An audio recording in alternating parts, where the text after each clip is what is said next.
Right.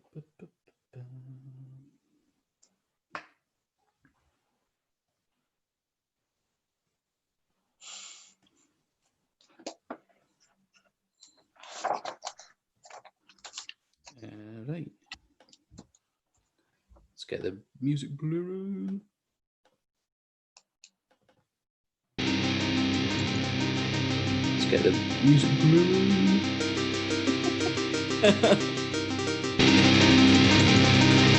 Let's get the music blaring.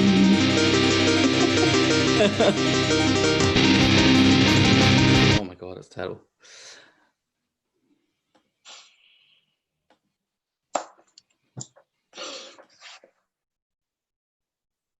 Hello, here we go.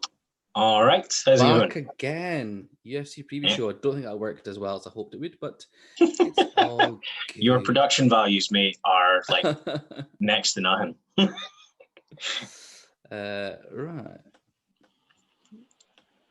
Here we go. Right. Sorry, I was sorting out the Twitch as well. Right. Yeah. So we're back. We have myself and Mr. Craig Mitchell here. Hello. We're going to be discussing UFC Fight Night, Whittaker versus Till today. I see you collected unit in the chat already, throwing up some horns, which I love.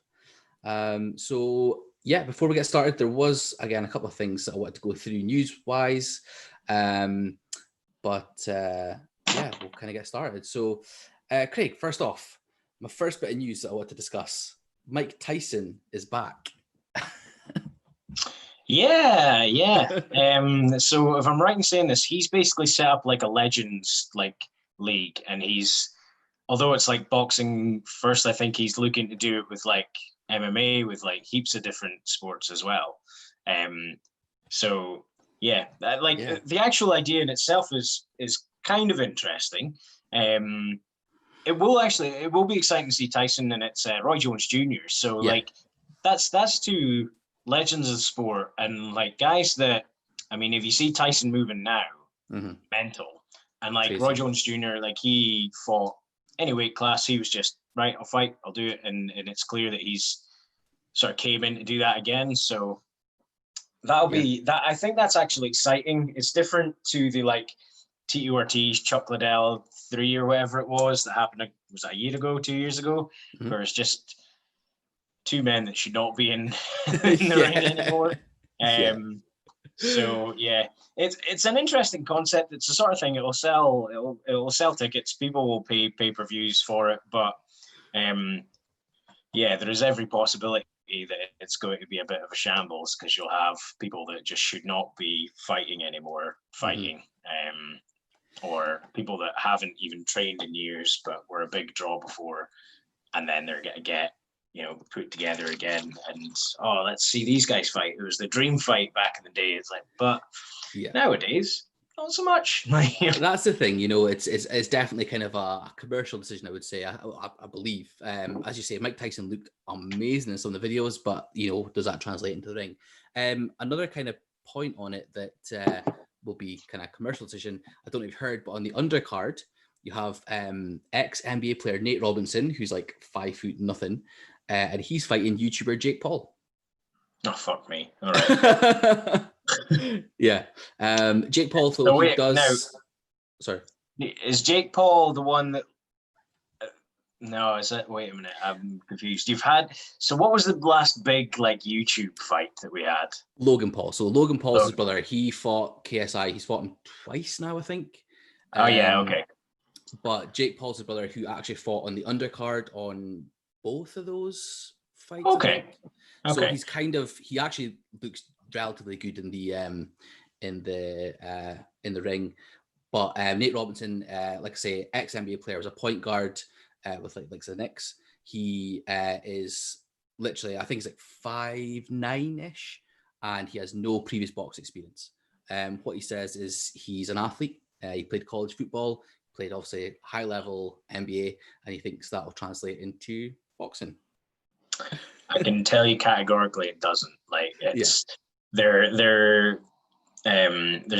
been this conversation for a while about UFC fighters now a lot of them are more athletes going into sport, which makes the sport grow, because then you have true athletic competitors learning how to fight and then fighting. But the two are not the same. Like it's totally different.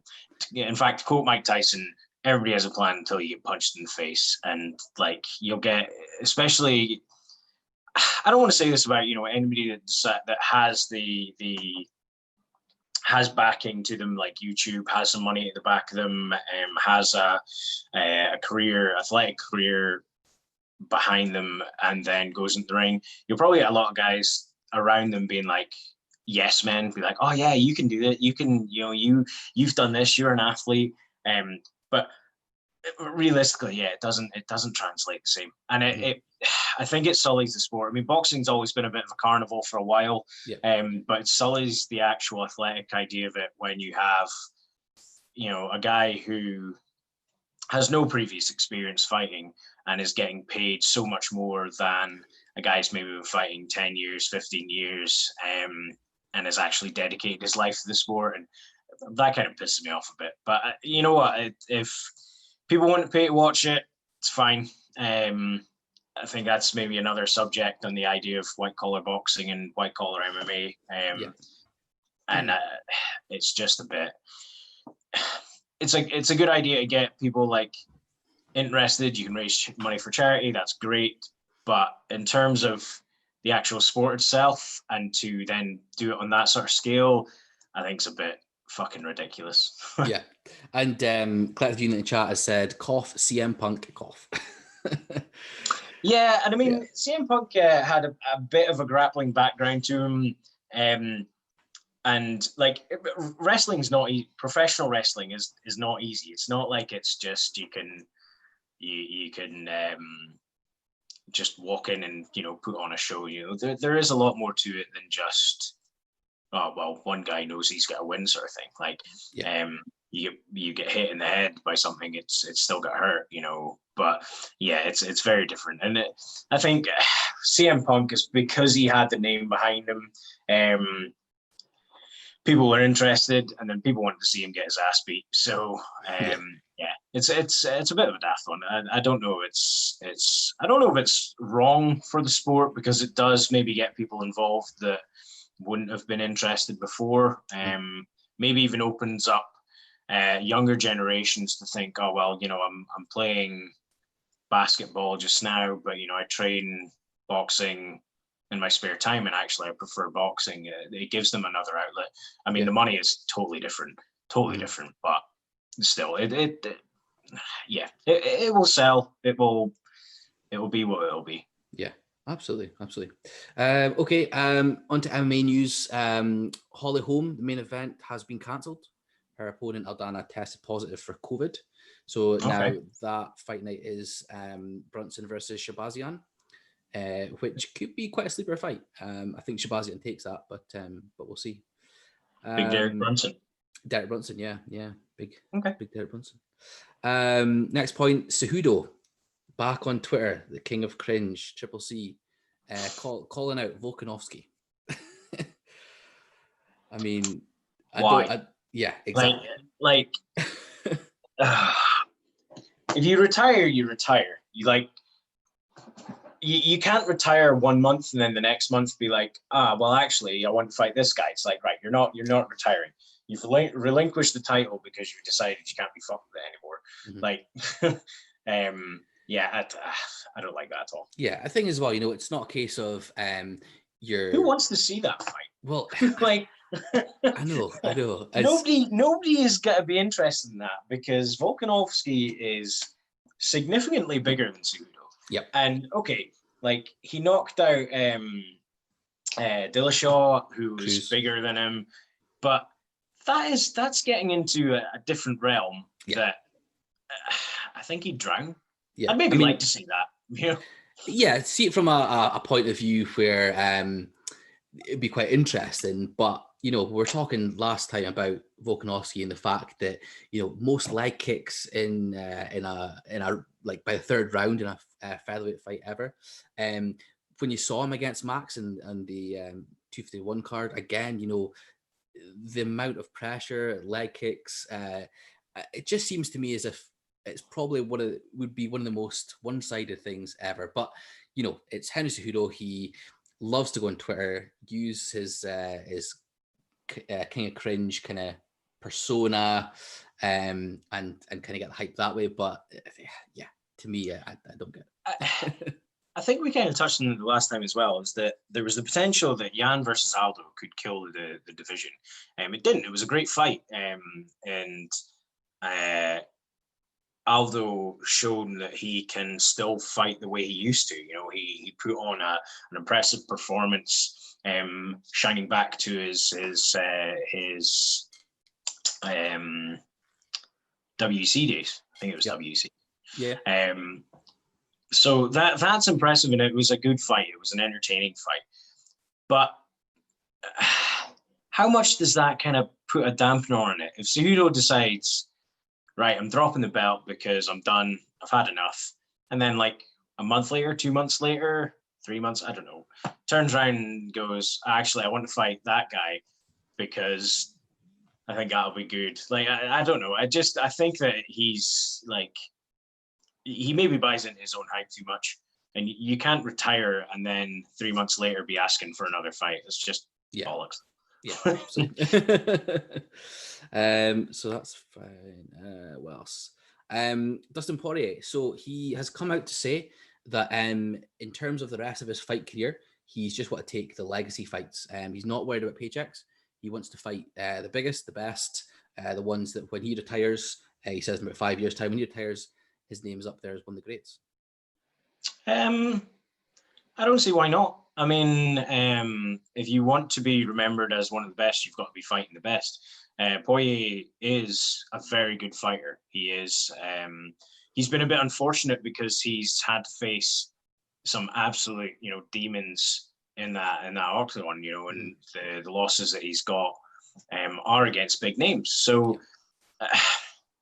It seems a bit odd for him to come out and say that. You would suggest that maybe he's had an offer of a fight, and it's maybe been a guy he's looked at and went, I'll just walk through this guy. Why would I want to fight that guy? And he's maybe even, well, if he's saying he's not bothered about paycheck, I don't really believe that, because, this is a lot of guys' livelihoods, so he'll still be wanting to make bank, plain and simple. But he's a fighter that he can do that. He's got the credentials and he's got the history of fights that can put him up there. So yeah, why not? Why not? Definitely. I totally agree. Yeah. He's as you say, some of the opponents he's faced, even early on, he had McGregor when he was like the scary Conor McGregor, and he's fought, like Khabib. It's like. He's as you say, kind of his I think his record is there anyway, as being one of the legacy fighters anyway. But if he's want to take bigger fights, if he's want to fight, the best even more, then more power to him, I say. Yeah. Maybe I touch on this a bit later, but the danger that he could have is that if he wants to be an active fighter, but he's only going to take on big name fights, is that he could stifle part of his career. And I'm going to talk about a fighter we've got later on in the card about that. So it is a bit of a gamble because he maybe doesn't have the same draw as the likes of a Khabib, the likes of a McGregor. So he is going to struggle to be able to dictate what he wants to do to the UFC. So he will have to be realistic at some point with that, and not just kind of sit there on the sidelines and go, no, I'm only going to fight the best of the best, and then find himself a year later and nobody's interested in him because he's not been in any fights. Yeah, it's find that balance, isn't it, between the money fights and the legacy fights. I think, you can't exclusively say to yourself it's going to be just the big names, but if that's kind of the route he's going down, then I'm sure we'll soon see. Last bit of news I want to touch on, Paige Van Zandt. We all kind of thought she was, pretty much done. She has got heaps of things on her plate apart from fighting. She's wanting back as soon as possible. Fair enough. Yeah, we spoke about the layoff that she would have had. It might affect her in the fight she had. What was it, last week, 2 weeks ago? Mhm. And we had her losing, and she lost. It's that was unsurprising. So if she wants to really put a drive into this and say, right, I'm going to fight, and I want to fight, and I want to be active. Yeah, if she's healthy, if there's a fight for her, give her it. Why not? Yeah, absolutely. Okay, great stuff. So that's kind of all the news I want to go through. Was there any other news that you want to touch on, Craig? Are you happy enough with that? No. Cool. Nothing anything Perfect. stood out for me. No worries. We've got when's DC and Stipe. That's next month. That is. Let me just double check. It is sometime next month. Stipe. That is the 15th August. Yeah, so just a couple of weeks away, actually. A couple of weeks, yeah. Well, like 3 weeks. So yeah, I'm very excited for that. Like that is a fight that I've been looking forward to pretty much all year. It's been like ready to go. So yeah, no, I just kind of like want to highlight that. I imagine we'll be doing something before it as well. So I'm also gonna ask what you think about the sort of Fight Island. Do you think it's been much of a success, or? Yeah, I think the hype of it has been good. I think UFC 251 was great. I think this fight night will be great. The others, I'm not too sure of. Okay. But I mean, when COVID started, when everything closed down, Dana White always said that UFC was going to be the only sport back, or one of the main sports to be back, and it was. At one point, it was literally the only sport that was still going, and it got so much eyes on it. Doing the UFC Fight Island, I think overall, yeah, it's been a success.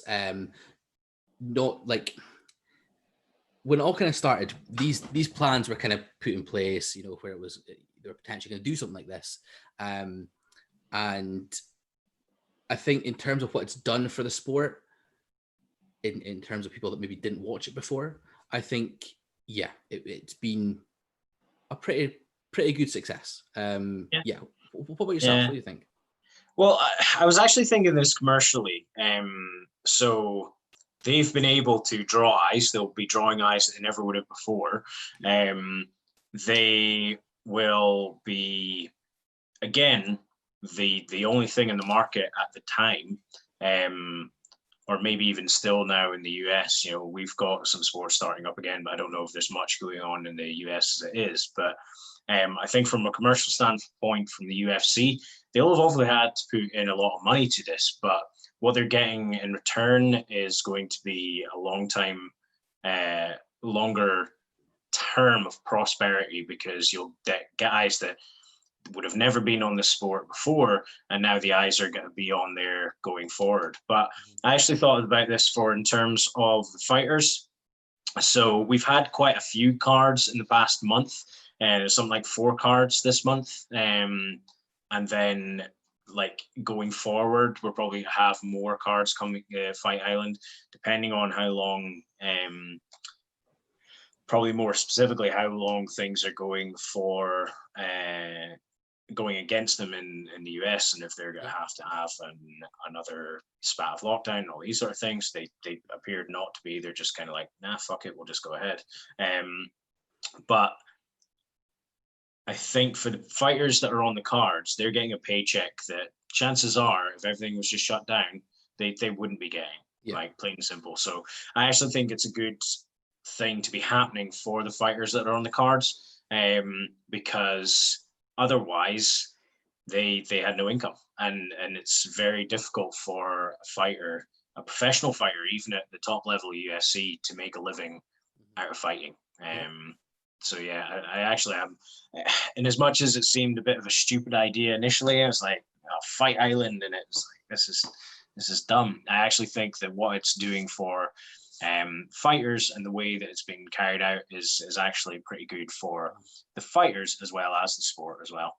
Yeah, I totally agree. There was a post I seen on Twitter from, I think it's LGS MMA. He's a Scottish guy that does like MMA podcasts and things like that as well. And he had words to the same effect. The fact that Dana White at the start was getting all the flack for people saying, you know, why are they doing this? You know, what's the point in doing it? You know, we should be really focusing on the kind of the pandemic and things. But as you say, you know, these fighters who otherwise don't have other jobs have ended up getting paid for it. And again, you know, we'll always come back to the whole do the fighters get paid enough? But at the end of the day, they're getting paid when, you know, potentially they wouldn't be if Dana White didn't have the sort of news to actually balls do it. Of yeah, exactly. Yeah. I was trying to put a bit more of like you know what, we're doing it. We have it on a card, like this is happening, whether people think it's a good idea or not. So no, like it's from that side of things, I think it's got to be good for the sport. Obviously there's a sponsorship deal changing hands over Venom, which may not work out for the fighters again. And for people maybe not aware, I mean, Venom's been going for years. It's been a brand name in MMA sports for decades. Maybe even right back into, you know, Pride days. So that is decades ago. That makes it sound like 100 years ago. But like it's been a big name, but it doesn't have the same sort of draw as Reebok. So I think it's a good deal for Venom, because if you've ever looked at Venom items online, if you go to I'll use a nameless company and search for their items on that company. You know, a pair of gloves can cost you like 50 quid up to 100 quid and more. So having UFC attached to that, they'll probably be able to bump the prices even more, and people maybe will want to have them. Or on the flip side, UFC will sort of say, well, actually, hang on a minute, this stuff's really expensive, so you bring your prices down a little, they'll get more revenue. So it's good for Venom. I don't know if it's good for the fighters or the UFC. I think it's a bit of a step back from Reebok, but the Reebok deal was plagued with bullshit. So I don't know, maybe this will be a line into fighters now being able to have sponsorship again. I highly doubt it, but that would be good for UFC fighters, because they don't have that revenue anymore. Yeah, absolutely. I mean, I think, you know, you kind of touched on there about the UFC fighters getting sponsorships again. I think that ship has sailed. I don't think the UFC will ever go down that route again, to be perfectly honest. Just having a quick look, though, at the Venom deal. So it starts April 2021. It apparently is not as long or as valuable annually as Reebok's expiring deal, but the UFC insists that the fees paid to fighters will go up under terms of arrangement with Venom. So currently fighters get a minimum of $3,500 per bout with Reebok, and the pay scale topping out for title holders at $40,000 US. So which is still bullshit in comparison. Like what they'll be getting, like that's a drop in the fucking ocean. Like yeah, I mean, I think it was it Sean O'Malley that came out and was like, oh, I'm getting $3,500 and they're getting like 3 million off of my name. So yeah, it's still bollocks. It's still in comparison, it's nothing. Yeah, you're right. But you know, if the fighters are getting a bit more money, then that's great. But yeah, absolutely. Just real quickly, shout out Mike Oxynormous has followed. Thank you much for the follow. We're still going here. We haven't even touched on the card yet, so I think we'll probably get into some notable fights in the undercard. First off, we'll touch on Nathaniel Wood. He's fighting John Castaneda. So I'm not sure if you're aware of Wood, Craig. He's a rising British star. He was actually the Cage Warriors bantamweight champion. He is 16-4 right now. He had a couple of losses that I think were really close. And also look out for his entrance to the ring. The octagon. He gets belted with slaps by his coach, Brad Pickett. So it's always good fun to watch that. And that's not going to be light hands either. Brad Pickett's a monster. He hands are fucking concrete. So yeah, that's interesting. Apparently, it all started from his dad. His dad used to be in his corner all the time, and we'd slap him before every fight. I don't know if it was to get him in the zone or whatever. But his dad doesn't do that anymore. He's not dead or anything. It's just he just doesn't go to the corners. So his coach Brad took over. So so yeah. I mean, there's famous footage of Lyoto Machida and his father. So Lyoto Machida had lost a fight, and his father just fucking beats the shit out of him. Like open hand, straight Japanese slaps, just boom, boom. It's brutal. But yeah, that. So I don't know. Maybe like that. That's definitely an interesting thing to see. I don't think it's a great idea before putting your fighter into the ring, especially depending on how hard he hits him, because he's a way to get hit hard enough, I imagine. So yeah, bit of an interesting one. But I guess if you know what, if it works for him, it wouldn't be the first fighter to get hyped up by getting slapped about. You know, we've seen it countless times before. So yeah, why not? Absolutely. Next fight on the undercard, Beth Correa fighting Pani Kianzad. I think it could be quite an underrated fight. Two good kind of women fighters. Yeah, we'll kind of see what happens with that. I think I think so. Beth Correa got herself into a fight with Rousey off of talking basically, and I don't think she's done a whole lot since. Certainly highlighted her name more than anything else, but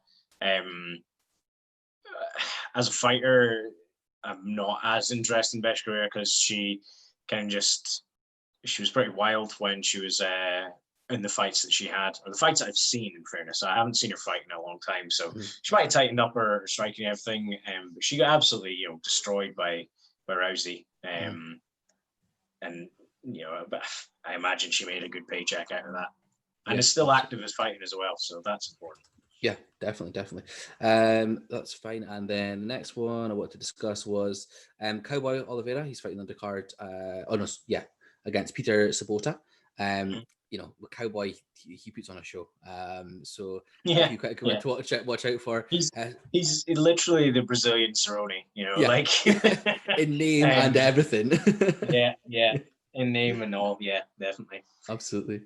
There's that one, and then we have so his opponent Sabota last fought in 2018 and was a loss to Leon Edwards. Now we know Edwards is up there in terms of the welterweight division. So next one, Paul Craig fighting Antigulov. Again, Scottish fighter. So obviously we kind of hope he does well because of that connection, but I don't think it's an easy fight. So yeah, I looked back on their records a little bit. Paul Craig has got a very sporadic record over the past number of years. Initially, he was undefeated right through into his BAMA career. There was a couple of fights in there, so British MMA production. That was pretty big a number of years ago. He was undefeated for a long time period, undefeated in his amateur career as well. So that's a long stretch to go undefeated. Amateur doesn't really matter, but when you get into professional ranks, yeah, it's impressive if you get that kind of momentum behind you. But then since then, like I think if you look at his win-loss ratio over his past 10 fights. It's like draw, loss, win, or win, loss, then with 2 losses, then with a bunch of wins. So he's had a pretty sporadic career in the UFC. And I think as well, Antigulov, he over the past number of years, he hasn't been very active. He was extremely active in 2014, 2016. And he has a pretty dangerous submission game. And Paul Craig has the latest finish via submission in any fight. So it's literally like round 3 with a second left. Yeah. 4:59, the ref stops it. But he then got beat in his next fight at 4:51 of round 3 via submission as well. So I think he's a very intense individual. If you watch the weigh-in, the sort of stare off, he got right up into his face. He blue paints half of his face as well. So Very, very intensive, very intense fighter. So again, as you said, Scottish fighter, we want them to do well. I think actually this fight for both of these fighters is a bit of a, not so much a defining moment, but it will make a big stamp on their career. If Paul Craig doesn't get the win, he could potentially float off into obscurity with the UFC. Angelov hasn't been very active in the past couple of years, but he was in the UFC a couple of years ago, or his past few fights have been UFC. And again, this is another fighter that a win keeps him on the cards. He gets potentially more fights out of it. A loss could mean that he either doesn't get fights or, he just gets dropped. I mean, that's the thing, interesting. The UFC are kind of notorious for, if a fighter goes on a little bit of a losing streak, that's essentially the end of their career. He's on a Antigolov is on a 2-fight losing streak, both first-round losses. So, if he doesn't win. But they're like 2 years apart as well. They're like 2018, 2019. So, surprisingly, he's managed to stay on their books more than anything else. I mean, as you said, fighters, I think a bit less now, because I think they got a lot of stick for just dropping guys left, right, and center. But they have the capacity to have a huge roster because they have a huge amount of events that they can throw people onto. You imagine that every event you've got, let's say, 12 fights, so you 24 fighters. You put that across, a whole year, and if you have like 30 events, that's a lot of people involved. So they've got a bit of flexibility. They can keep guys on that sometimes maybe they shouldn't.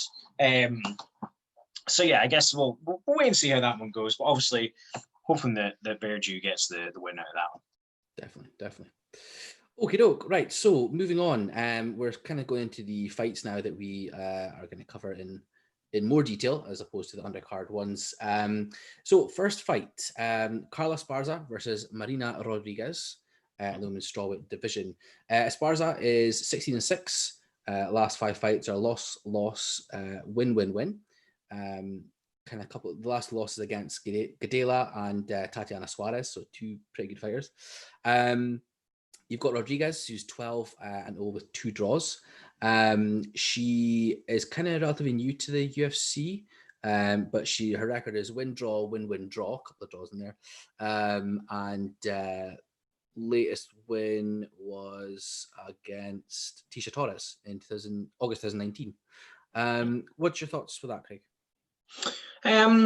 So I've got quite a bit of intrigue for this fight because I didn't know much about Marina before looking into this. So her last fight was a draw. So she is undefeated. She's got, what did you say it was, like 12-2? 12-2, sorry. Yeah. So that's still pretty impressive. Her last fight was a draw against Cavillo. Yeah. It's a hell of a fight. And it's in the 3rd round. She basically just gets absolutely annihilated and smothered, with Cavillo getting on top of her, raining down shots. Probably ended up being a 10-8 round. But where Esparza really sort of excels is grinding down opponents a bit, rushing in, getting them down, and really imposing herself on them, and just being able to grind out the decision wins. A lot of her fights, they come from decision wins, and that's her game. She will get you down, grind you out with her wrestling, and that's how she gets the win. But Marina's, in her last fight, in the 1st and 2nd round, was almost mounted twice and managed to get out pretty quickly with very little damage to her as well, and then get back up. And against Esparza, that's going to be key. If she gets taken down, she gets kept there, she's going to lose, plain and simple. But she has got some pretty nasty knees and a pretty nasty clinch. So that's the sort of thing that if Esparza isn't clever with her takedowns, she could get caught with that. But again, Marina uses a lot of her kicking game. Muay Thai specialist, of course. You would often use kicks as part of a Muay Thai fighter. And Esparza is very good at catching kicks, catching knees, and then, right, I'm going to drag you to the fence and I'm going to take you down, or getting a takedown off of that. So I think actually that Marina, because she has that really offensive Muay Thai style where there's quite a lot of pressure, that's how Esparza got beat by Joanna.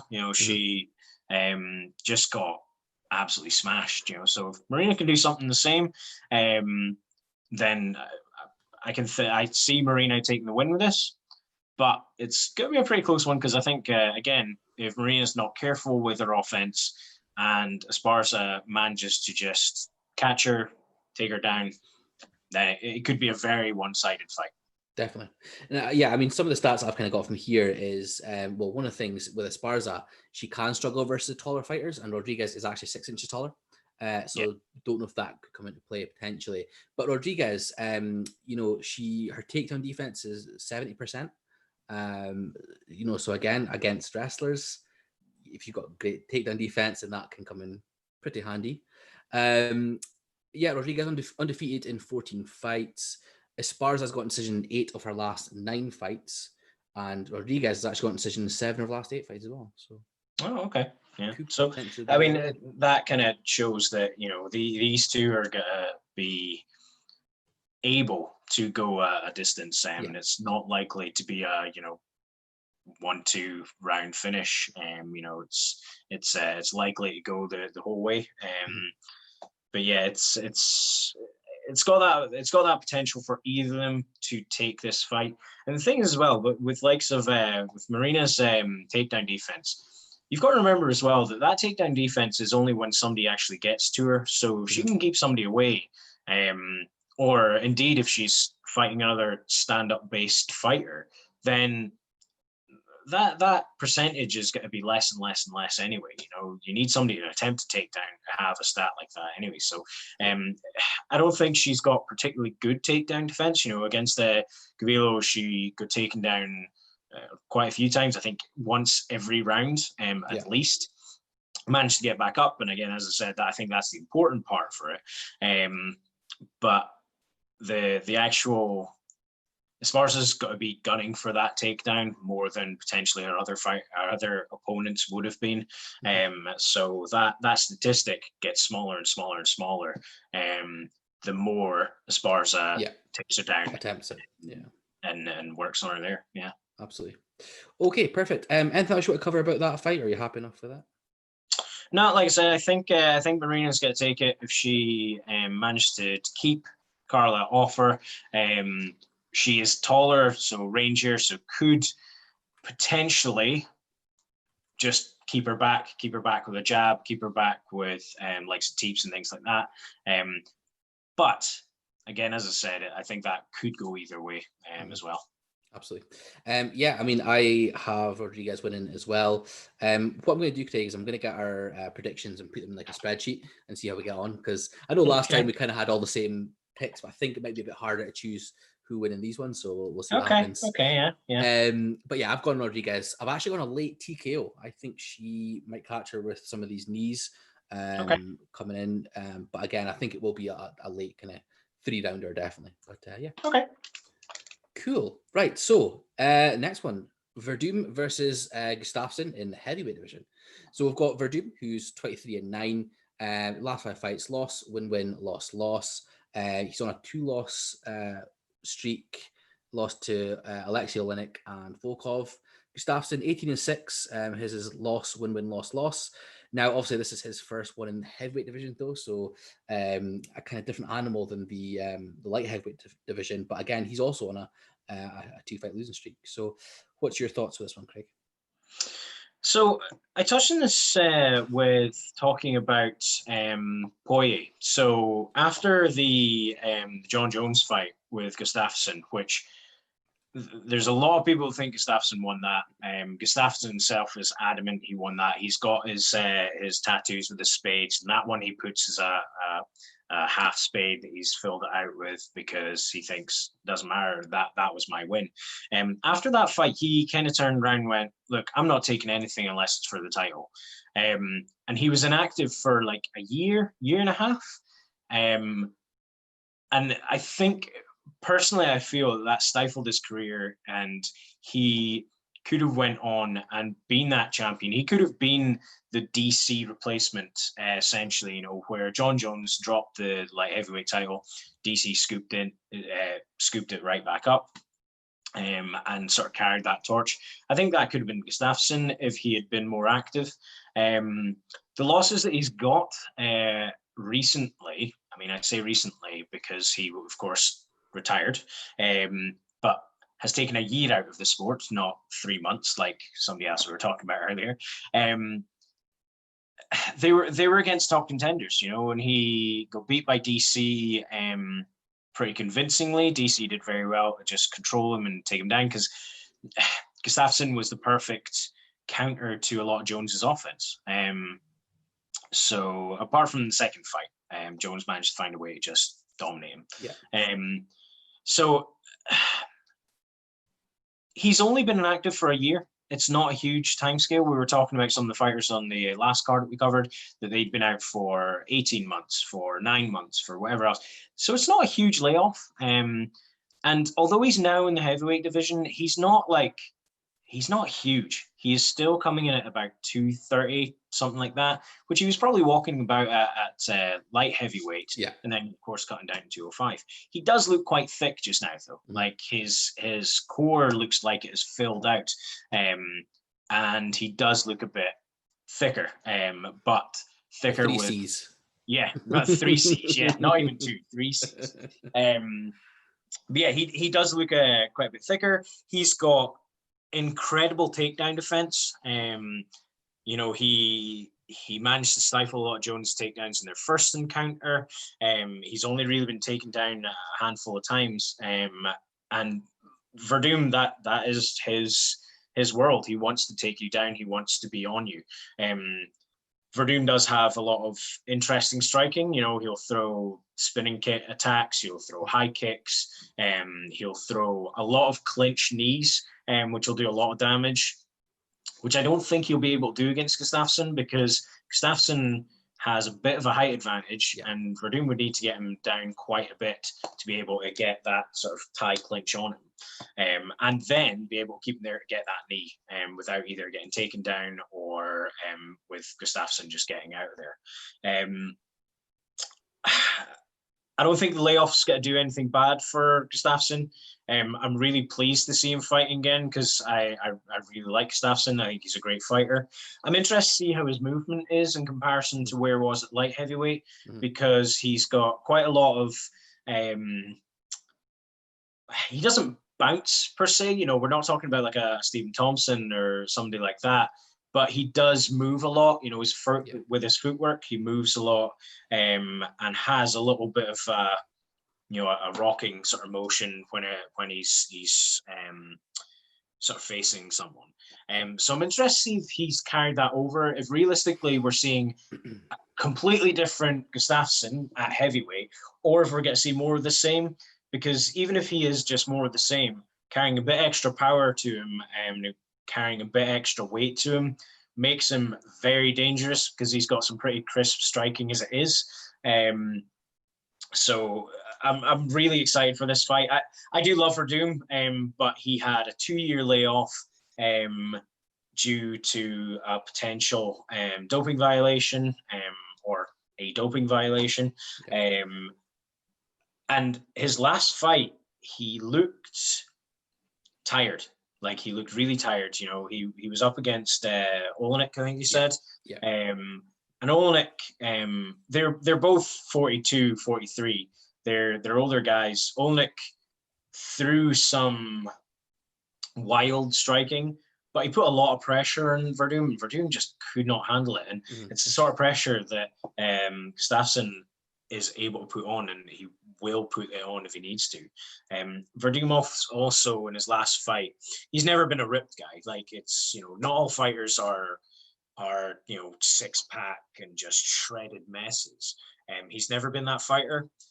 He's always had traditionally a bit of a jiu-jitsu fighter, because you look at the likes of Damian Maia, or not so much Jacare Souza because he's pretty cut, but guys like that where they don't have to be shredded. They have a different set of it's not so much skills. Their muscles react in a different way to a striker. They move in different ways to a striker, and their bodies therefore do not shape the same. So they've always not so much got a gut. They've always got a flat stomach. It's not like it's cut mess, but it's fine. Whereas in this last fight, he looked like he had a bit of a belly in comparison to where he would have been in 2018. Not much. We're not talking, he's not sitting with a gut like me, but he's still sitting, or like a Mark Hunt or somebody like that, the big like beefcake sort of guys that were in the heavyweight division. Some of them, not all of them, but he certainly looked like he was carrying more weight. But I mean, that fight was only in the 9th of May. Like that's not that long ago. I mean, he absolutely destroyed Velasquez when they went up against each other, because he had worked in New Mexico. I think it was Mexico City, at that altitude, and he had incredible cardio, and he didn't look like he had any of that in his last fight. So it's interesting to see that sort of quick turnaround for him, when he didn't look 100%. So I hope that he's not going to get destroyed, but I think that Gustafsson is going to live up to his nickname, and he's just going to maul him. I can't see any other result. Yeah, absolutely. I mean, you've kind of touched on everything I was going to sort of say. Just to put some kind of stats in it as well, you said about Gustafsson's, if we're doing trying to take down Gustafsson and thinks that's where he wants to go. Gustafsson's takedown defense over his career is 85%. So, I mean, we're talking about how Rodriguez is 70%, and that's a relatively high figure. 85%, that's pretty impressive. That's 85% going up against the likes of John Jones and DC, guys that are able to literally pick you up and flip you over your head, which DC did to him. So that stat has more prevalence to me than the likes of a 70% with a striker, because you keep them away. But that's somebody that's went up against top class wrestlers and got that sort of defense against them. Absolutely. And you also said about, obviously, Gustafsson, how the way he fights, he's got a little bit of bounce to him, how that translates to heavyweight division. I don't know exactly when this fight was announced or when Gustafsson's kind of plans to move up a weight were in place, but you'd like to think with sort of layoff he's kind of had, that comes in his favor, that he's able to either adapt his game to make sure that he doesn't not waste energy, but he's able to kind of sort of mold it to fighting as a heavyweight. And I mean, I touched on the fact that he might potentially have been walking about 230 anyway when he was cutting down to light heavyweight, but he doesn't look like he's put on weight just by not training or by training less. He does still look like the athlete that we saw before. He just looks like he's built now. He's got that bit more muscle mass to him than he would have had the capacity to have at light heavyweight. Because if you're carrying far too much muscle mass, it's going to be far more difficult to cut weight. So he doesn't have that same sort of concern now. He might still cut a bit of weight, but he doesn't need to. He's got like 30 pounds to play with upwards. So I don't think he is, when he retired, he went away and just, enjoyed his life for a while and that was it. I think he's still been training. I think he's still been active. There's other fighters in his gym like Sofia Latifi, who's still active. So Jimmy Manoa, of course, as well. Although I don't know when Manoa last fought, but that's still professionals. That's still guys that are going to be in their day-to-day fighting each other and training with each other. So he's not going to have been sitting by the sidelines and kind of, oh yeah, that looks good, do more of that. He's going to have been sparring with these guys. He's going to have been working with these guys. So I don't think that he is just kind of switched off the way some other fighters might have done. Absolutely. Okay, so prediction then. So what are you thinking, Craig? Gustafsson is going to plow through him. I could see Gustafsson stopping in the first round because Olenek swarmed Verdum in the last fight, and I see him just taking him out. Olenek doesn't have the sort of or didn't have the sort of gas tank in that fight to put him away. I think that Gustafsson does. Sure. I agree, funny enough. I think Gustafsson, I've got Gustafsson TKO second round, though. I think Verdum should be able to weather the storm potentially. So I'm going for second round TKO. Okay, so we're not really... Collective unit's going to be riding you about this. You know No, if anyone doesn't know, the last time when we spoke, we made exactly the same decisions. And apparently I was waiting for Craig to say it, and then I was saying them. Even though when I was calling them out, I was calling the exact rounds that were doing it, the exact type of stoppages as well. So I'm not hurting from it. I'm just very disappointed that someone would think that I would actually cheat and do that. So I'd like to kind of add to that. Our friend Collective Unit on Twitch, he was watching the fights with us, and he was saying, "Oh yeah, well, it's kind of interesting how you listened to what Craig was saying and then just said the same thing after you had been nudging at the fact that, here, boys, these are all the things that I said was going to happen has happened." And getting quite excited about that. So it's not just as simple as he was getting wound up. Massey here was saying, I've called everything that's happened in this UFC. Well, I did, so... All right, we had to knock you down a peg. You were just getting a bit too high. The thing is, like, I've started this UFC talk shows. My knowledge is just sky high. I'm riding a wave of emotion where I'm pretty much the go-to in terms of if you want predictions and stuff for MMA, come to me. That's the next step. So I've just I appreciate you guys trying to keep me humble. It's not working, as you can tell. Okay. It's all right. We'll just put you on COD later on, and then we can. Dinner. If anyone hasn't seen it, do not go back and watch my COD VODs. They're not good at all. You just want to watch the last 30 seconds of just. I'm shy. I'm out. Done. See you later. Right, moving swiftly on. Next. So next fight is Shogun Rua versus Lil Nog. Now, this is the third time these guys have fought. So again, just go through them. Shogun is 26-11-1. His last 5 fights, win, loss, win, draw. His last fight was actually a draw to Paul Craig, funny enough. Then we've got Lil Nog, who is actually confirmed he's retiring after this fight. But he's 23-9. Last 5 fights, loss, win, loss, win, loss. Last loss was in 2019 to Ryan Spann. Just to say, in the last 2 fights that these guys had, Shogun won both of them. So does that come into play, or what's the deal with that?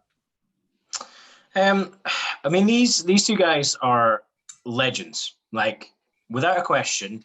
The Nogueira brothers are famous for their jiu-jitsu academy, for the really dangerous jiu-jitsu they showcased in Pride. And Shogun Rua is, again, another legend of Pride, an extremely aggressive style, and still very dangerous. His last few fights, the draw side, which I'll touch on, he's been winning. He's been doing well. And against, names, young guys, Corey Anderson, I think, is one of them. So that's not that is a fight that realistically, at this stage in Shogun Rua's career, Corey Anderson should have walked through, because he's a young, up-and-coming fighter, very dangerous, very strong. Shogun Rua shouldn't have had a shout in, but has been able to push past that and get wins. The Paul Craig fights. So the Paul Craig fight, Shogun Rua basically dominated him pretty much for the 3 rounds. And we ended up with 29-28 on one side, 29-28 on the other side, and 28-28 from another judge. And the suggestion being is that judge that had 28-28 must have had Shogun Rua losing a round by 10-8, which, going back to watch the fight, just isn't the case. So that one as well probably sort of sticks in Shogun's throats. You know, he's a professional, of course, but he'll be that was in Sao Paulo as well. So you think that would be going the other way. Like, you know, we've seen suggestions that, you know, Brazilian judges will lean towards Brazilian fighters. We've seen it happen, whereas Shogun Rua got screwed in his own backyard, basically. So he's a dangerous fighter, and he is a good competitive fighter that I think could be picking up bigger name fights. Now, the reason I say bigger name fights is I'm not disrespecting Little Nog at all. I'm making this more of a point of Little Nog, as he said, is retiring. So he'll have wanted to go out with a bang. He's probably went, you know what? Shogun Rua has beat me twice. He beat me 5 years ago. He beat me 15 years ago. I want that guy. I want to fight him. I want to go out with a bang. So I think that this is more of a goodbye Nogueira than it is just a straight fight between 2 competitive, active fighters. Yeah. I mean, Little Nog he's fought like once in the past 2 years, I think. So he's not been an active fighter where Shogun Rua has been. So it's not to sleep in Little Nog. You know, if Little Nog feels good, if he manages to catch Rua, and whether it be take him down, whether it be the fight ends up in the ground, whatever happens, he could still win this fight. But I can't see it going past Rua. You know, I think Rua's got I think these guys as well. I'm talking about, this is like, more of an aggressive striker against a jiu-jitsu practitioner. I think these guys just got to stand and bang. I don't think Little Nog's going to actively. He may look to take Rua down, but I think if he stands up with him, he's got to stand up with him. He'll stand and bang. And I think that's because they are of a time period that was the way fighting was. Pride was stand and bangs. Pride was, violent, kicking the head, soccer kicks. Yeah, 100%. And the soccer kicks, that if you go back and watch the Pride fight, they both kicked each other in the head quite a few times. You know, it's that was the world they were living in. So this fight I can see being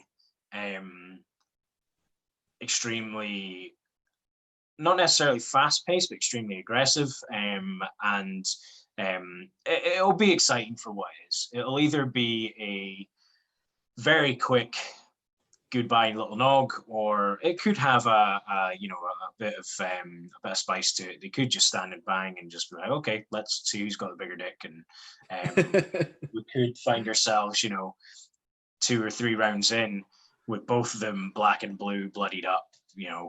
So yeah, it could be fun. Could be a really interesting fight. Absolutely. And yeah, I mean, just to kind of go back, the 2 losses that Little Nog had to who had before have been both decisions. But as you say, this one has a different feel to it. It's a retirement fight.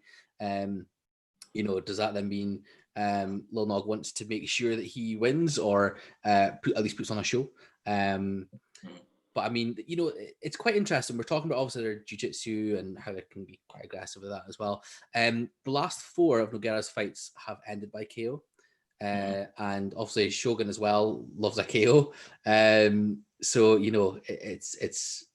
it should be very interesting, I think. I think, when you're saying that it could go one of kind of either ways, I'll discuss my prediction, but I think it might actually go a bit different than what I predict. I think it could very well be a quick kind of KO, but we'll see kind of what happens. Okay. So, yeah. I actually, so if we're talking about predictions, I think that Rua's got to win by knockout. I'm gonna go first round because I think that is, Shogun Rua, he will fight him very respectfully, but I think as well, if you think about the fact that he would be disrespecting him if he fought him any other way than 100%. So I think that he's not going to let Nogueira just kind of like, okay, let's have a fun fight. You know, they're going to go at it. They're going to swing, and they're going to fight, and it will probably bring out a bit more of the animalistic side of the fighting that Pride had in comparison to UFC nowadays. You know, not harking back to the first days of the UFC where it was very violent. Pride had a different style to it. You had the guys like Vanderlei Silva. Guys that would just go in and they're going to take your head off. They're going to kick your head off, So yeah, that's. I think we could see a bit of a hark back to that. I hope that that's what we get because if this is Little Nog's last fight, which he's saying it is, you want to see Little Nog going out on a high. You don't want to see him going out on that first round KO. But I think that's how it's going to end. Sure. Yeah, so you put first round KO for Shogun win. I put Shogun decision actually, but like I say, I think it will potentially change. But I'll go with that. Collective Unit is saying that you are now copying me, so yeah, I'll go with that. Am I? Okay, fair enough. Okay, now on to the main event of UFC Fight 3. Robert Whittaker versus Darren Till at middleweight. Yeah. Right, so Whittaker. 20-5. Last 5 fights, win, loss. Obviously, the last loss came to Adesanya in October 2019. Darren Till, 18-1. He's win, loss, win. His last fight was his first fight in middleweight in the UFC anyway, against Calvin Gastelum, which he won. Yeah, I am super hyped for this fight. What do you think, Greg?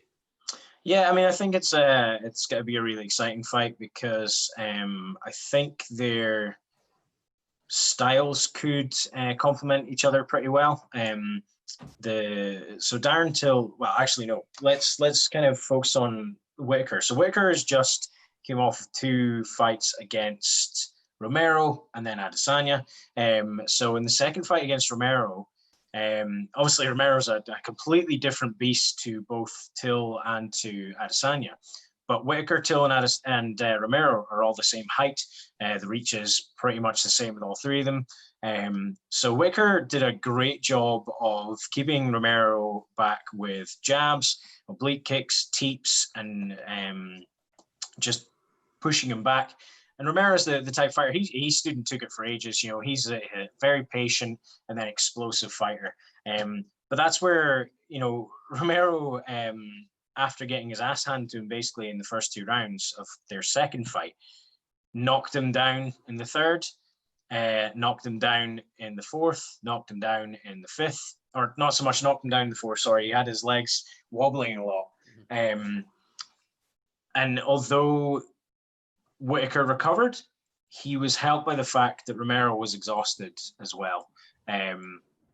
So he still has some very dangerous kicks, very dangerous high kicks. He's able to keep somebody off of them pretty well. But I think that leads it pretty interestingly to Till, because Till kind of works in a similar sort of way.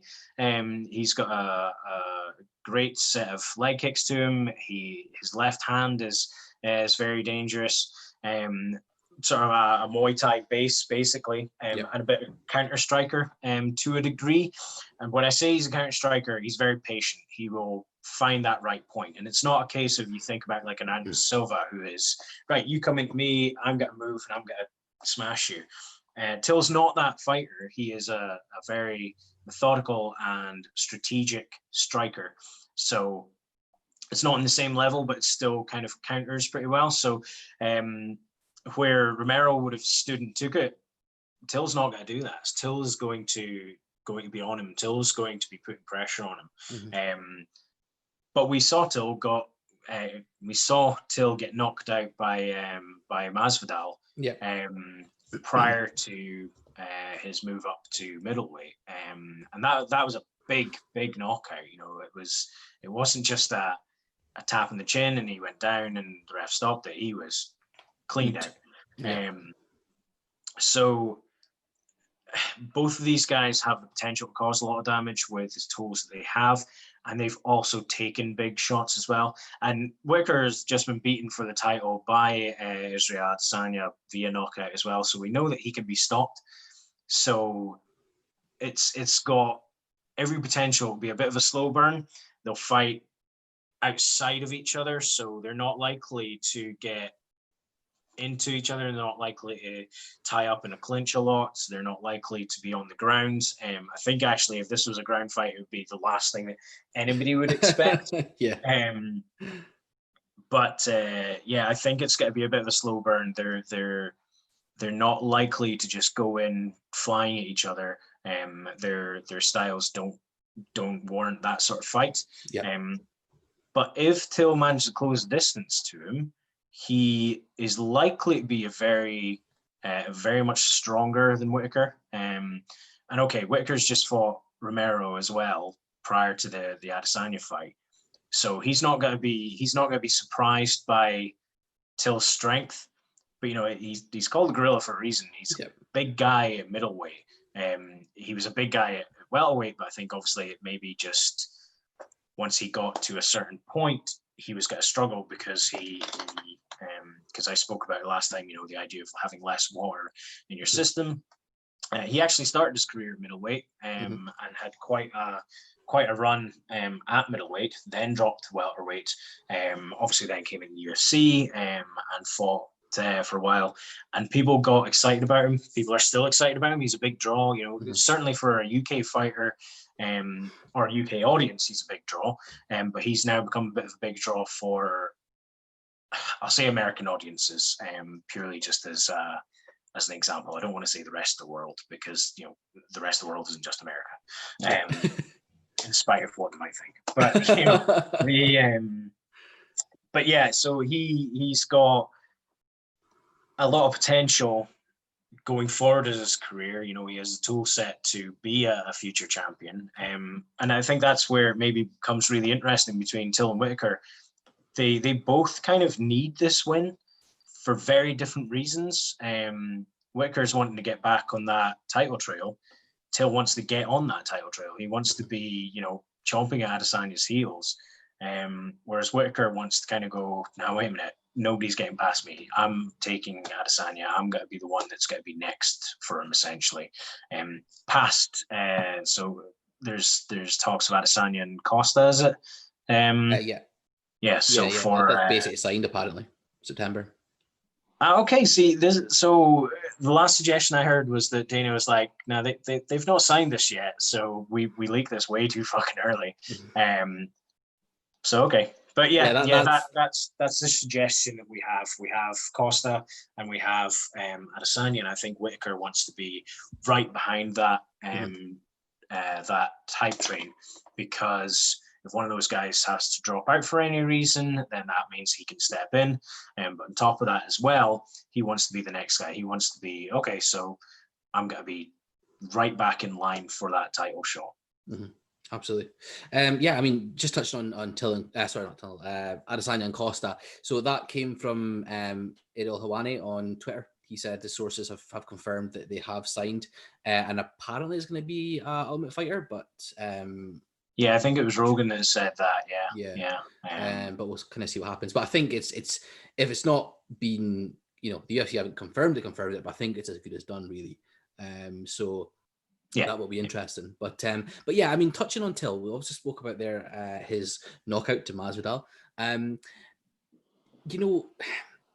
With Till going into welterweight, he's a big guy, and he, even middleweight, I think he's probably he could easily be even up further still. He said before when he was in welterweight that he was a light heavyweight fighting at welterweight.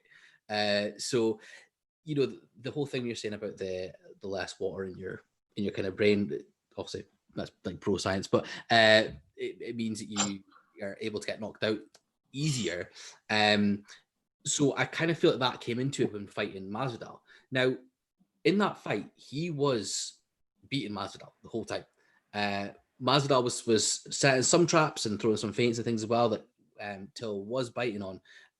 But for the main part, Till was winning that fight. But obviously then it's, you know, the beautiful kind of switch left, I think it was from Masvidal that kind of knocked him out, which is amazing.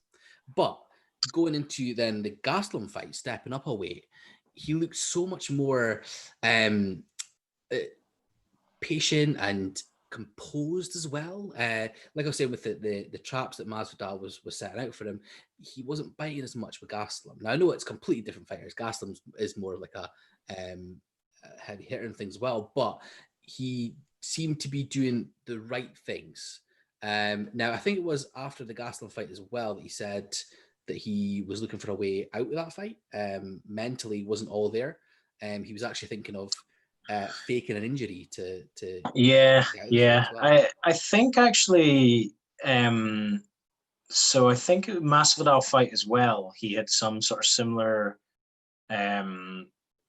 problems. He basically in an interview after the Gastelum fight and getting the win, he basically was like, I was fucking terrified. Yeah. I didn't want to go out there. And again, as you said, yeah, that kind of like, I wanted to feign an injury to get out of that. And it's something that, so mental health, when people still to this day, when somebody says mental health, they suggest that, oh, it's a problem. But everybody has mental health. That's fact. It's, you know, if you're in a good mood, that's your mental health. If you're in a bad mood, that's your mental health. Across the board. Now, fighters have to have a different level of that because they have to go out and they have to perform and they have to be mentally prepared to fight. You know, it's some guys are easier at that than others. Some guys have even come out of fighting because they were like, I can't take a paycheck out of somebody's mouth. Like I can't take food off the table. You know, we mentioned Rory McDonald. So he last time round, sorry, we mentioned Rory McDonald. He's kind of, I think people suggest he's become like a born again Christian sort of thing. Yes. But he basically said I didn't want to inflict harm on anybody. One of my friends always talks about a fighter who basically just stopped, quit his career, and just went, I don't want to take a paycheck out of somebody's mouth. When I looked across the octagon from them, I'm thinking, I'm taking money away from this guy. I have to take away this guy's livelihood. And he couldn't do it. And he came out and just went, nah, I'm out of that. Now, I hope until that he has the support network more than anything else to be able to get him in a good place to fight. So whether that be sports psychologists, whether it be the right people around him, you know, as in like his family, his friends, his coaches, his teammates, because they're the ones that will get you through it. You know, a sports psychologist will maybe work out what is it that terrifies you about this and be able to even correct certain things or certain mindsets that you might have. But the support network and people being able to be around you and pick you back up, that's what's going to get you through a training camp rather than a fight as such. You know, a fight is huge. People think that the fight is the main bit. But I mean, whenever anybody asks me about, oh, you know, will you do MMA again? And I'm like, you know what? If somebody said to me, right, okay, next week you're going to fight, you know, you're going to be on this card and you're going to have to fight. Cool, perfect. Yeah, let's do it. If somebody says to me, right, okay, we're going to give you a fight, but it's 3 months away, so you've got to train for that 3 months.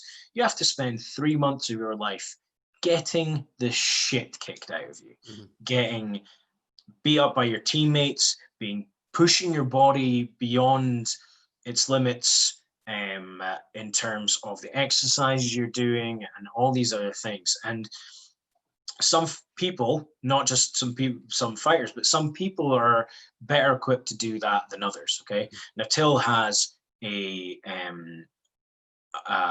potential Hall of Fame career ahead of him if he can get all that in the right place. Yeah.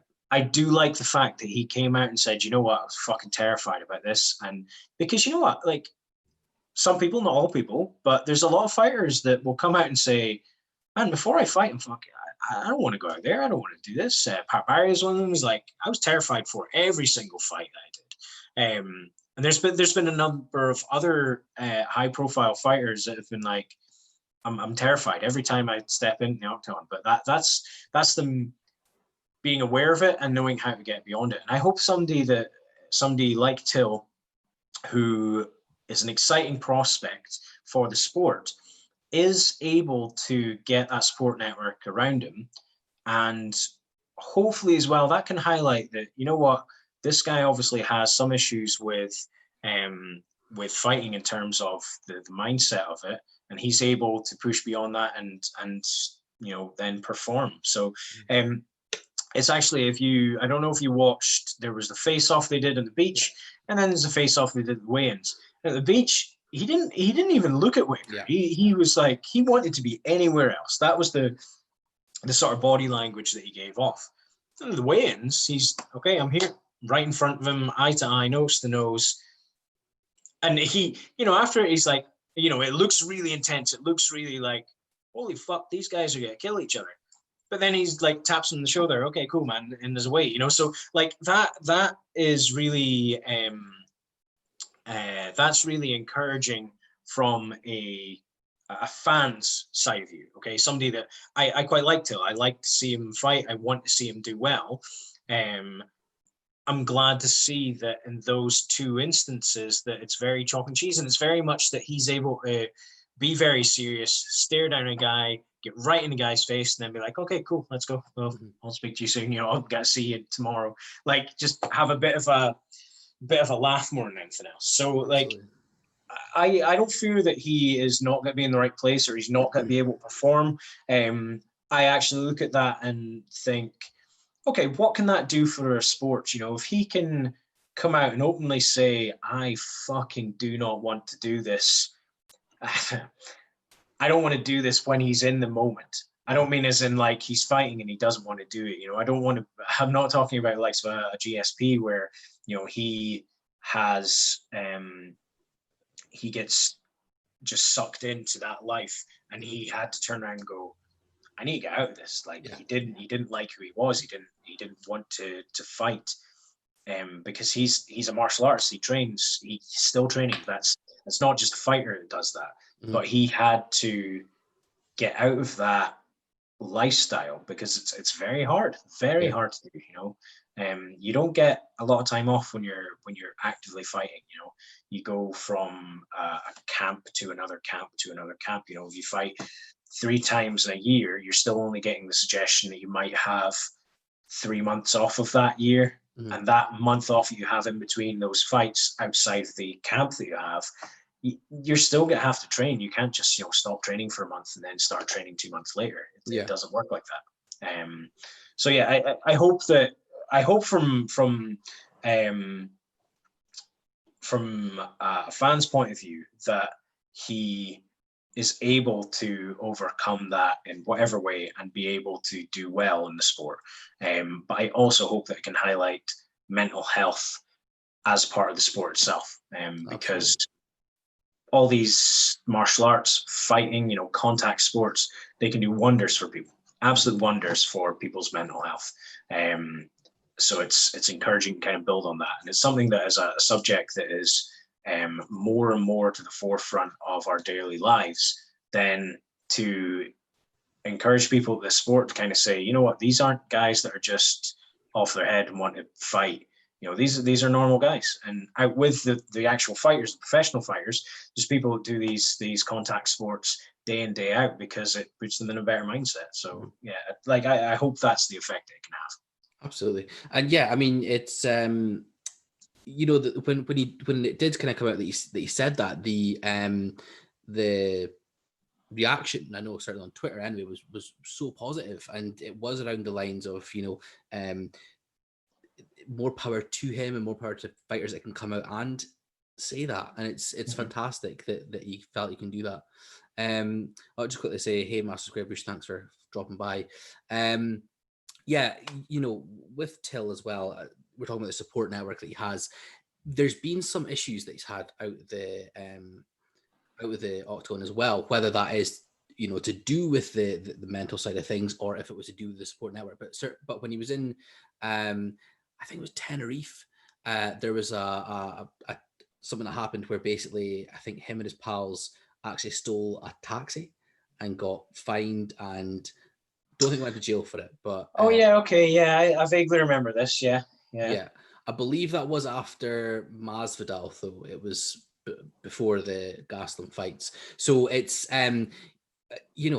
it's tough. As you say, I really do hope that the support network is there for him. And as you say, as a British fighter, being there or thereabouts already, even just in the middleweight, because there's talk of the fact that if he beats Whittaker, what is next for him? Is that the title fight? Yeah. So we really hope that he obviously does well there with that, and that he is in a good place to kind of do that. But yeah, it's fantastic that he can come out and be honest, and hopefully, as I say, other fighters can follow suit. And it must be, I'm speaking from an outsider point of view. It must be tough to essentially devote your life to this, because you can't. I mean, some folks start off later, but you can't just pick it up at 25 to 30-year-old and expect to be there about straight away. You have to really put in the graft, and that's tough in itself. Yeah, I mean, some people take to fighting, if we just put it as simple as that, better than others. But in terms of from personal perspective, that training in itself has completely changed my mindset of where I want to be in life, but it also, training has developed my own mental health well-being far more than I would ever have initially understood. Now, not everybody gets that experience. I'm not saying that, if you train like jiu-jitsu particularly, you will become a better person, but it's what training can do to your lifestyle. Exercise in itself is great for your physical and mental well-being, whether it be in a sport environment or otherwise. Plain and simple, if you are exercising in some capacity, if you are building on your health in some capacity, you are going to be happier in general because of the chemical reaction your body gets when you exercise. But also, you're going to be healthier. We're in the middle of a pandemic where people who are healthy, so have maybe more accurate to say people who are unhealthy, people who are potentially overweight, who have poor diets in terms of maybe large amounts of alcohol consumption and all these sort of things. We've got a virus out there at the moment that is not going to target you, but if you get it, you could be at a far higher risk of being severely ill or dead, plain and simple. So the fact that there's people out there and understanding that if they can I'm going to say better themselves, but bettering yourself doesn't mean you have to, if you're like big fat cunt and you think, oh God, I have to lose some weight, it's not a case of being like, oh, I have to lose weight and I have to get cut and trimmed and everything. It's not like that. It's not like that at all. You don't even have to be severely overweight. You don't even have to be, severely, you don't have to have a lifestyle where you're not particularly active and then you have to all of a sudden be an athlete. It's not about that, but being able to kind of just build on your fitness in itself, and be able to better yourself that way. And bettering yourself, again, I'm not talking about the idea that you have to go from fat to thin, or you have to go from no muscle definition to, a cut mess that could go a bodybuilding competition. Just exercising itself will do so much for you. If you talk about the sport networks and him and his mates, you want to suggest that potentially those people in his life either aren't there anymore or they are less important to them than prior to, because he's got a career to look after. And you can't do stupid shit like that. From media side of things, he can't do stupid shit like that for himself. If he goes out and gets absolutely smashed and then does something stupid, it could end his life, it could end his career. It's plain simple. Definitely. Just real quickly catch up with the chat. So Collective Unit says, so no Massey MMA career. Unfortunately, probably not, unless it's for charity and Craig Mitchell wants to get a beating at Brazilian Jiu-Jitsu, but we'll see. And Mate, if it's for charity, I'll let you beat me up. I'm all right with that. And he's also said, he said it again, and that's quoting, going back to when you said the C word again, which honestly, I have to apologize now for everyone watching, because I've told them before, stop. This is mature audience though, right? It is mature audience, but still, okay. I hate that word. I'm not going to give you my definition as to why you shouldn't, because I think you've heard it before, but that's fair enough. I don't know. And Collective Units now I'm sure you have, because I probably have. Yeah, you a lot of shite. That word's fine. Collective Unit says, I'd 1v1 you in real life. Quite tempted actually. It means I can get to grab on Collective Unit, so probably be up for that. Grab on his Collective Unit. We'll get a sorted Collective Unit and we'll stream it. Just going back to Till as well, we were talking about how he is a big draw, not necessarily just in Britain, but also the US, or in fact even Brazil, because I don't know if you're aware, he spent a lot of time, I think it was 3 years of his life in Brazil training, and he can speak pretty much fluent Portuguese, or what does he call it? I can't remember. It's like a mixture. It's like a Portuguese with a Scouse accent, basically. I can't remember what they called it. Right, fair enough. It's a funny name for it. So, Portugueser, something like that. But he's obviously, he's a big draw with at least those, Britain, Brazil, potentially worldwide. But also, have you seen his Twitter at all? Do you follow him on Twitter? I haven't. No. It's amazing. His social media presence is up there with the best of them. He recently he's been taking fighters and putting his face on them. Now I know that Aljamain Sterling, his profile picture on Twitter is Darren Till as him.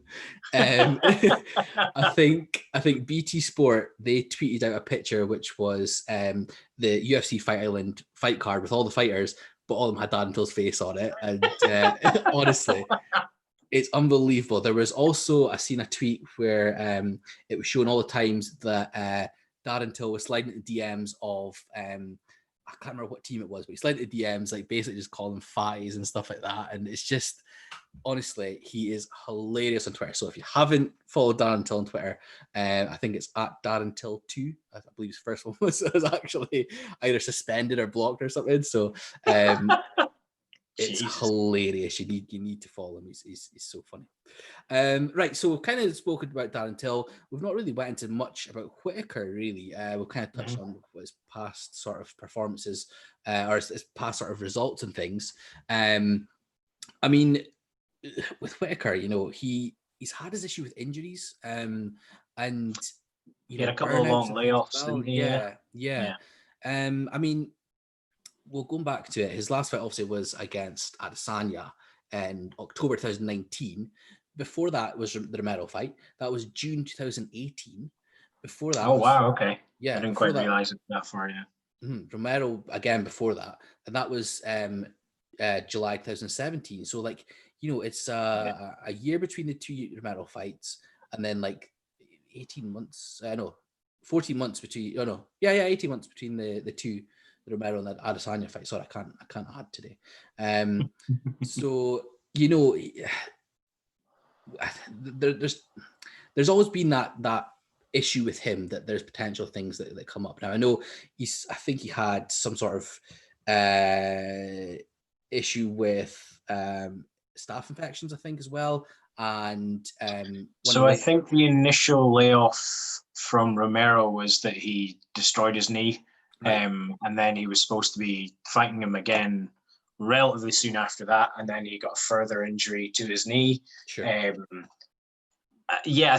not sure if it was staph particularly, but he had some pretty nasty form of disease or virus. Blood infection or something like that. Maybe it was. Something like that. Yeah. So that kept him out for quite a while, and it's a real shame because Whittaker was an active fighter doing really well, then started to just walk through people, and then like that those injuries and those setbacks. So I mean 3 fights in 3 years basically is pretty surprising. But again, knowing sort of what he went through, then not as surprising as it should be. Yeah, and I mean the thing is as well, before the Adesanya loss, he was on a 9-fight win streak. And to do that, as the champ as well, to perform at such a high level every time, it's amazing. Still only 29 years old though. He's still got, dependent on obviously if there is any further injuries or if there's anything else that comes off the back of that. He's still got a career in the sport. It's not as if he should be written off. Darren Till, 27 years old as well. So these guys are both relatively young and well, just a bit older than Whittaker, I think. Yeah, raging. But but yeah, there is nothing worse than comparing yourself to any person who does something incredible, and it's usually sports where you're like, oh my god, I wonder how old this guy is, and you're like 10 years their senior. So yeah, I feel that. Well, I remember the first kind of feeling I had of that was when Aberdeen were playing Hearts at home, and I went to that game, and Fraser Fivey either played or scored, and that's when I realised that I was, I think, 18, 19 at the time, and he was like 16. I was like, oh, here we go. That's the downfall of me. Fraser Fivey back. I know. But I mean, Whittaker, he's one of these fighters that again is so exciting to watch when he's on his day. He he's got fantastic striking, pretty good wrestling as well. I think Till even came out and said that in terms of jiu-jitsu, Till feels he's better. He says Whittaker's got a superior wrestling on him, but in striking, Till thinks he's a better striker. Now, I'm not 100% sure about that, but we'll kind of see what happens. I mean, looking at stats, Whittaker per minute, he lands 4.77 significant strikes. Till is 2.41. I mean, actually, it's a bit different. Whittaker's is 39% and Till's is 46% as well.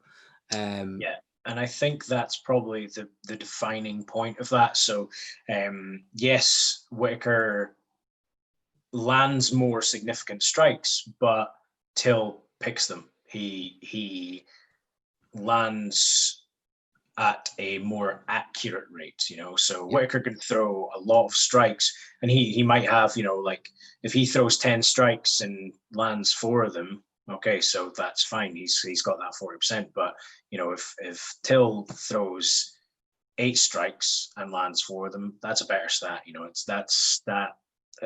Like statistically, mathematically, that is better. It's what that actually then does. Like, what are those significant strikes either doing in that fight, or what are those significant strike? What is the damage that significant strike does? Yeah, definitely. Other couple of stats as well. 4 of Till's last 5 wins came by decision. Whittaker is undefeated against southpaws, so he's 3-0 against southpaws. Okay. And we kind of spoke about how Till had been middleweight before, but he's undefeated at 185 pounds. So he's 10-0 with that there. So all kind of interesting things. Was there anything else you wanted to touch on, Craig, or are you happy enough with the stuff we've discussed? No, I mean, I think we kind of covered enough about that. There is the potential that Till could sort of try and tie him up because he has that potential strength advantage. He was able to not manhandle Gastelum, but he was able to move him. He was able to out grapple him. And Gastelum is a huge guy, and he's got very strong grappling. Yeah. So yeah, that is something that could come into it, but we'll wait and see. Absolutely. So predictions, what are you thinking? I'm gonna go with Whittaker. I really like Till, but I actually think that Whittaker, if he is back to his best, top of his game, he's got a win. Okay. Is that knockout decision? What do you think? Probably a decision. Okay. Okay, fair enough. Right. my original prediction was Whittaker decision as well. What I'm going to do for entertainment value is I'm going to change that to Till decision. Okay. Okay, cool. So I'll go for Till for that. I knew as soon as I said Whittaker, because I kind of like I bigged up Till so much, and I could tell you were like, oh, he's definitely going for Till. Yeah. So doing the old switcheroo on you. Yeah, I'll go for Till just for entertainment purposes, and we'll see kind of. You know what? I really want Till to win. I do, but I don't quite think it's his time to be stepping over Whittaker. And again, as you said, what's next if he does win? Who knows? Like if he takes a loss, there's still plenty of opportunities for him. If he takes a win, who's he got above him to then be a stepping stone to Adesanya? And I don't think I want to see that fight yet. Mm-hmm. I want to see that fight, but I don't think it's the right time for Till to be fighting for the title. I think someday, and I think he will be a champion. I just don't think it's anytime soon. I think it should be anytime soon. Yeah, absolutely.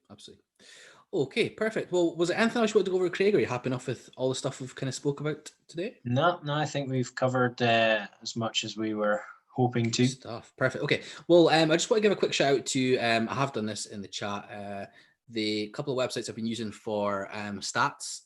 So we've got MMA Form Guide at MMAformguide.com, where you can find them on Twitter as well. They really go into the stats and things there. And they also put out before fights, they put out kind of a list of the card and the times for like the USA, the UK and stuff as well. It's really handy to have a look at. And ShareDog as well. I was using them for a bit more stats and stuff as well. So that's fine. I'll pop in Darren Till's Twitter in the chat as well. At this moment, his just let you know, his name on Twitter is Darren Bisping, and his picture is well, in fact, let me see if I can actually just share my screen. Let's see if this works. Can you see that? That's he looks like Paul Felder. I don't know if you know that guy, but he's a fighter who he's now in New Japan Pro Wrestling. Wait, Paul Felder? Paul Felder. What, Paul Felder? The UFC? No, sorry. We were talking about him. Totally gone. It's not okay. Paul Felder. Yeah, I was gonna say that's gonna really annoy me. Well, let us there is a former UFC fighter who used to come out and do hilarious entrances, who is now fighting in New Japan Pro Wrestling, and his nickname's Filthy, and for some reason Filthy Paul Felder made sense. I bet it's the same initials as well. Tom Lawler. Tom Lawler, not even close. Filthy Tom Lawler. There you go. He does look a bit like him, yeah, actually. Yeah. Anyway, on that sort of segue. Yeah, so we know that you're shit with names. That's fine. Shit with names. Mate, no idea. Let's not even go there. But yeah, so that have a look at Darren Till's Twitter. It's absolutely hilarious. But also, obviously, thank everyone who came in to watch, everyone in the comments. I know there's been a few guys that came and said hello, so it's great to see you guys chatting here. But obviously, thank you again, Craig, for coming in by and discussing things with me. Your insight is very much appreciated. This time, because otherwise you wouldn't have a show, because you have no one to copy. Exactly, that's it. Having my hero on so I can copy him is exquisite. So I know. Yeah, I know. so thing of beauty. So thanks very much. But what we'll do is we'll the next kind of big thing that's coming up. I don't actually know. Let's quickly bring up UFC and the cards they have. I think the next really big one is probably that Stipe and DC card. I've got the Brunson Shabazi, and that's Sunday the 2nd of August. Oh, that's at the Apex, actually, UFC Apex, so, apparently. And then UFC 252 on Saturday the 15th of August. So I think probably we'll come back for that potentially, if you're happy enough with that. Yeah. I am very excited for that fight. I mean, I'm not even sure the entire card of that, but that fight in itself makes a card for me. That's a fight that I want to watch. That's something I'm going to 100% be staying up and watching. It's actually quite a decent little card. I'll just quickly run through it. So, well, the opening on the main card is Sean O'Malley versus Marlon Vera. Okay. You've then got Pedro Munoz versus Frankie Edgar. I think that was going to be one of the ones we talked about. Oh, before. Yeah. Okay. Magomed Ankalaev versus Kutalaba. Is that his name? The boy this was the fight that was it Kutalaba pretended to be rocked and the referee called it. So this is a rematch of that. Oh, really? Yeah. How did I miss that? That's have a look at it. It was crazy. I think he was potentially rocked, but we'll see. Then you've got. Why would that be a tactic? I'm gonna pretend I'm hurt. I know. It did kind of sort of work, but yeah. Yeah, it worked. It finished the fight. Not the way you wanted it. Yeah. Fucking hell. The co-main event in that card is Junior Dos Santos versus Jairzinho Rosenstruck. That'd be a heavy hitting fight. And then again, the heavyweight main event is Stipe and DC3. So I have a feeling that'll be a slobber knocker, as they call it. So yeah, we'll probably be back for that one. So that is the 15th of August. But we'll keep everyone updated as to where we're at and take things from there. But yeah, in the meantime, thank you everyone for coming by and watching. Anyone who's watching on VOD, if you don't already, give me a follow and we can keep up to date with what I'm doing. So yeah, thanks very much. Right. See you there. Bye-bye. Oh shit. Hold on.